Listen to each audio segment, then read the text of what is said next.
All right, you're still live on One Nation FM. This is the Robust View with Isaac Wahamaselana with the producer, Mapangwa Zikodo, and we're still talking to Watsang Muile, a political analyst who's giving us in-depth analysis towards the recession. I don't want to talk about the recession on just the problems we have that we've encountered, but I also want to move forward with the solutions, because somebody somehow is listening and may actually take what we're saying into perspective and into implementation. Mr. Watsang Muile, you still with us? I'm still with you. I was losing a little bit, but I'm still here. Yes, sir. And we were talking about moving forward, and one of the things is capacitating the youth. In this instance, how important are TVET's colleges in making sure that we then do have production in the solution to getting out of this recession? We've seen it happen in a lot of countries. In the US with the Great Depression, we've seen it a lot during the Cold Wars, that at the end of the day, skills-based work and production is what builds up a country. Yes. Well, I would not even say only skills-based. There has to be a skills audit. South Africa has conducted skills audit very well. We know that we are looking in which sectors of the economy. And that's when the government came up with the FET colleges. But we should also have focused on bringing back what used to be called technical colleges in the past, because we are lacking more in the artisan field of study. You have people who are going to graduate to become doctors, lawyers, and there's not high demand of lawyers in this country, but more of artisans. And we invest in that. It is a cheaper way of doing it. It is more practical. It will grow the economy. It will keep our youth busy. It is a fact what you mentioned earlier on when you said a lot of developing countries will focus on developing their youth. And there is nothing that beats a practical education as well as a startup employment for youth of any country. Any nation that is not going to stand up and invest on its youth, it is doomed, especially a country like South Africa, whereby the youth are a very big chunk of the population, especially the voting population. When you look at your electorate, youth occupies a very big vote. Now, if you look at our youth today, the way they are demoralized, they will see value add. You can't even convince them to actively participate in politics because they see no value add. They see politicians as old, corrupt people. That's what our youth are seeing. They don't see the need to register to be able to vote, to influence decision making, because they are aware. Our youth are not stupid. Their form of education has exposed them to issues like economics of the country, the history of the country, as well as how other countries are operating. So they know and they are aware that political office bearers are supposed to be making certain decisions and implementing them. But we have a situation in this country whereby political office bearers and MPs and everybody else, they make decisions but they don't implement. And therefore it naturally demoralizes people. This issue of trying to stimulate the economy by giving or trying to say we are helping our people with grants, it is not going to grow the economy of the country. It is actually perpetuating a dependence on government and people not wanting to grow. I agree with you. And I don't think that is sustainable as well, looking at the kind of recession we find ourselves in at the moment. I particularly agree with you, and this is what I wanted to speak about, to say, somebody was saying this morning that the currency in Lesotho is patched with our rand, yet oil prices are lower than they are in South Africa. How important is debt playing and credit by us consumers playing towards this whole recession? It's unfortunate that we are a consuming nation, so especially the black South Africans. And people will say to me, "But why are you differentiating between black and white?" It is because, one, the demographics are not the same.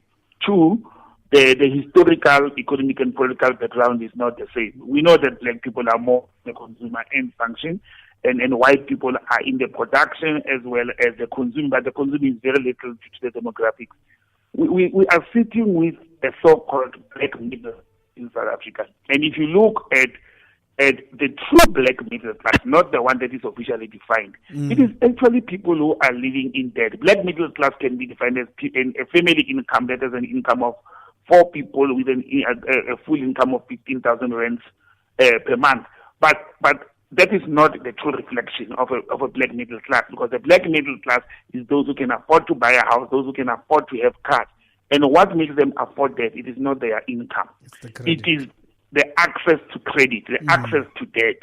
So we find families that are actually buying everything on debt, including the food we eat.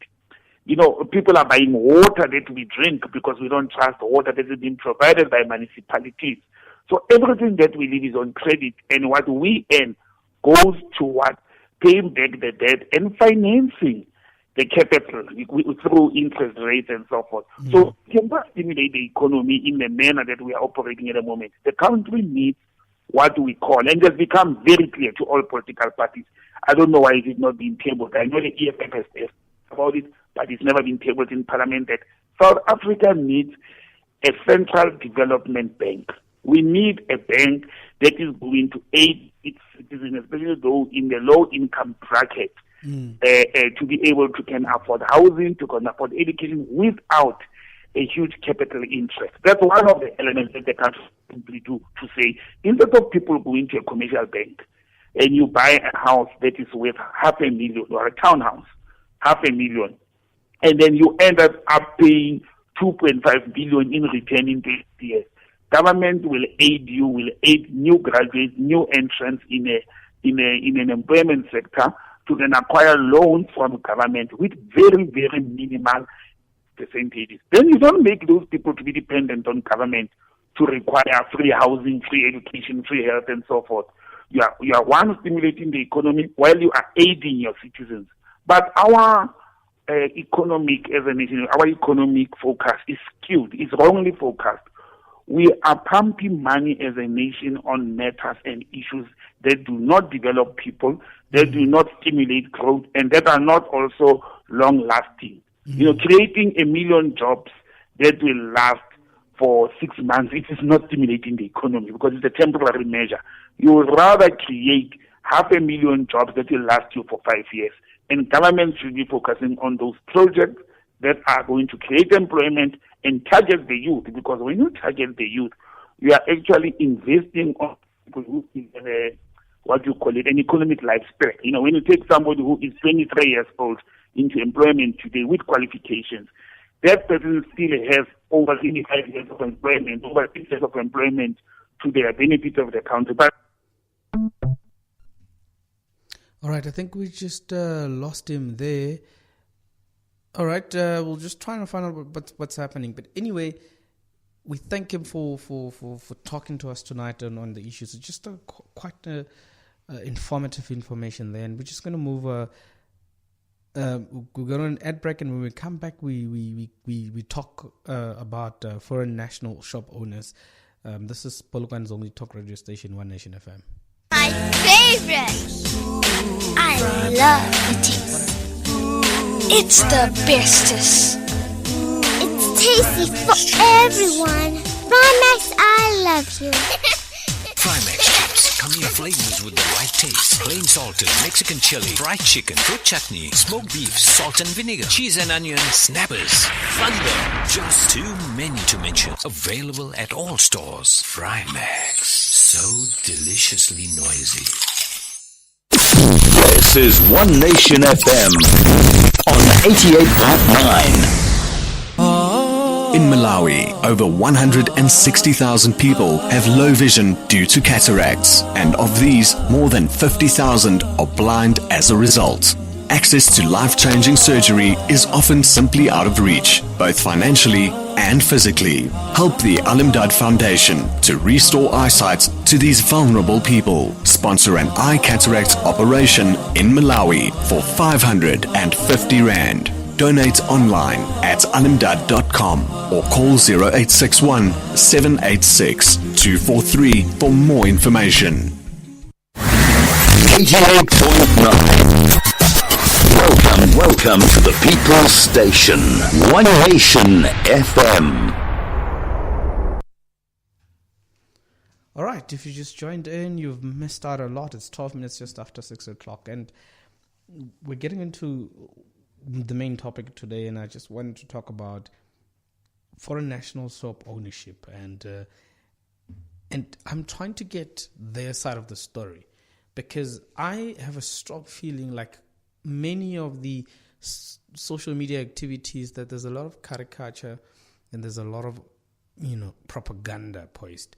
I mean, since 2005, there's been a fierce competition between South African spaza operators and businesses that are run by immigrants. New researchers sought to understand the nature of this competition and the impact of the seeming dominance of foreign businesses over their South African counterparts. While the decline of South African spaza shops has long been predicted because they appear to be uncompetitive, the rapid and extensive transition in spaza shop ownership has been recognized in research that seeks to understand the political violence directed at foreigners, such as xenophobic attacks since 2008, within the context of a generalized opposition to foreign nationals who conduct businesses in the township. It has been argued that foreign-owned shops have been targeted and coordinated acts of violence, sometimes with the tacit endorsement of the society. There are also indications of government complacency, failures in the justice system that have meant that crimes against foreigners often go unpunished. So we were trying to get hold of one foreign ownership, and I think his phone is off. We'll try another one. We'll try the next guy just to get their side of the story.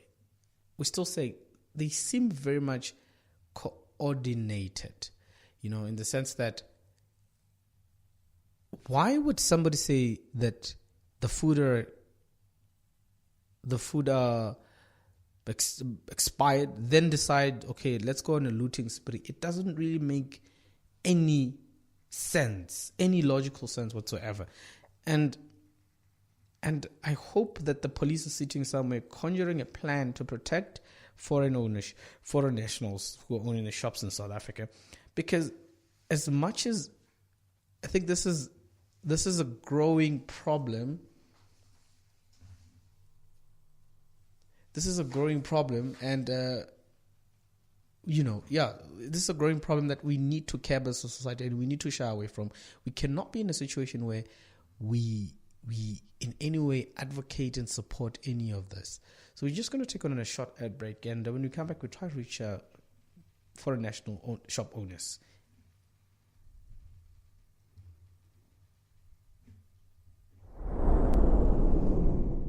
Go tseba style ga se gore o be le tšhelete ye ntšhi. Eurofin ke lebenkele la gago la fenishara go tšohle tšeo di nyakago ka theko yeo o ka e kgonago. Ra go fa 24 months go lefela mekitlana ya gago. Godimo ga fao, ditheko tšeo di bonago ke tšeo o di lefelago. Re na le tšohle go bona gore legae la gago le na le style. Hwetša didirišwa tša Samsung, DeFi, Crafton Everest go akaretša le Lazy Boy le tše dingwe tše dintšhi. Gopola, go ka hwetša ditheko tše dingwe tša tlase, re tla go lefa 500 rand. E tla lebenkeng la rena mo go 74 Landros Mare Polokwane go Batsaneng Crossing. Go bo ka re leletša go 015-297-6903. Eurofin, fenishara yeo e kgethilego ka ditheko tša tlase e le ruri. Live from the capital city of Limpopo, this is One Nation FM on 88.9. Right, it's just got past 6 o'clock in the evening. This is One Nation FM, 88.9 FM. And we're broadcasting live in Polokwane, in the capital city of Limpopo, and in the tallest building in the province. When I say this, people think I'm crazy. Until you can show me or tell me which